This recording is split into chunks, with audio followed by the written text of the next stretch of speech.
বাংলাদেশের ক্রিকেটার তামিম ইকবাল খাল কেটে কুমির আনছেন। কিছুদিন আগে বিসিবির প্রেসিডেন্ট হওয়ার জন্য উনি যোগ দিছিলেন ইশরাক সাহেবের সাথে, কিন্তু ইশরাক সাহেব যে কি জিনিস এটা টের পাইছেন তামিম ইকবাল। কিরকম, এই যে উনাকে আনছে, উনারও হয়তোবা শখ জাগছে বিসিবির প্রেসিডেন্ট হওয়ার জন্য।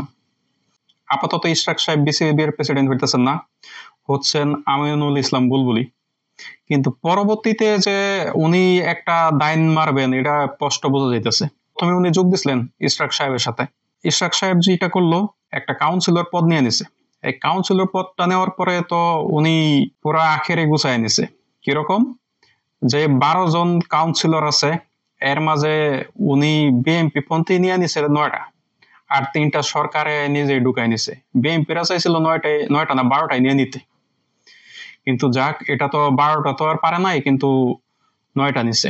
যা ভবিষ্যতে বিএনপির যে একটা বিসিবির মাঝে একটা দাপট থাকবে এটা বোঝা যাইতেছে। তামিম ইকবাল কি কারণে বলতেছি যে খাল কেটে কুমির আনছে, কারণ ইশরাক সাহেবরা যে আনছে উনি দেখলাম যে ক্রিকেটের প্রতি একটু আগ্রহ আছে, যেই কারণে আর কি উনার হয়তোবা যেরকম পাপন সাহেব হয়েছে এতদিন বিসিবির প্রেসিডেন্ট, এরকম উনিও হওয়ার চান্স আছে। যা তামিম ইকবালের ভবিষ্যতে যে বিসিবির প্রেসিডেন্ট হবে এটা আরো অনিশ্চয়তার মাঝে পড়ে গেছে। এমন হইতে পারে উনি ফারুক আহমেদের মতো একটু ছাপরি টাইপের যে প্রেসিডেন্ট গুলি একটু খাস মেটানোর জন্য যেরকম একটা প্রেসিডেন্ট হয়, এরকম অবস্থা হইতে পারে ওনার, ফারুক আহমেদ সাহেবের মতো। যে এখন যদি চান্স দেয় আমাকে প্রেসিডেন্ট বানায় দেন, ফারুক আহমেদের যদি একটা লোভনীয় প্রস্তাব দেয় উনি আবার গ্রহণ করবে, আবার মনে করেন যে লাত্তিদা নামাই দিল, মনে হইতেছে এরকম অবস্থায় হইতে পারে। তামিম ইকবালের বড় একটা চান্স ছিল, আসলেই চান্স ছিল, যে উনার চাচা, তারপরে সাবেক বিসিবির প্রেসিডেন্ট ফারুক আহমেদ সাহেব, তারপর উনার ভাই, সবই উনার রিলেটিভ। এই তিনটা ব্যক্তি যেখানে একটা বড় দাপটের সাথে উনি এন্ট্রি নিতে পারতো, এটা আর মনে হচ্ছে না। আপাতত উনাকে কাউন্সিলর হিসেবে থাকতে হইব। আর ফারুক আহমেদের মতো মাঝে মাঝে একটু একটু এই 2 মাস 3 মাসের মতো একটা দায়িত্ব পালন করার একটা চান্স থাকতে পারে এই তামিম ইকবালের।